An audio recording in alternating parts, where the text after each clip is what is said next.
ডেভেলপমেন্টটা বিভিন্ন দিকে, রোড থেকে, রাস্তাঘাট থেকে শুরু করে খাল, ড্রেনেজ, এভরিথিং এর মধ্যে ইনক্লুডেড। মাটির উপরে যত উন্নয়ন হয়, কাঠামোগত উন্নয়ন, এই সবগুলা আপনাদের মাধ্যমে বাস্তবায়িত হয়।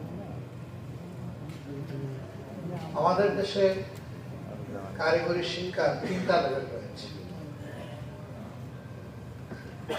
একটা রয়েছে ভোকেশনাল, তাদের ডিগ্রিটা, তাদের শিক্ষার মানটা একেবারেই প্রাইমারি লেভেলে, কিন্তু হাতে কলমে উন্নয়ন হয়, কাঠামোগত উন্নয়ন, এই সবগুলা আপনাদের মাধ্যমে বাস্তবায়িত হয়।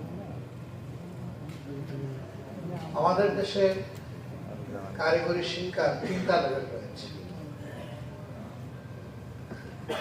একটা রয়েছে ভোকেশনাল, তাদের ডিগ্রিটা, তাদের শিক্ষার মানটা একেবারেই প্রাইমারি লেভেলে, কিন্তু হাতে কলমে।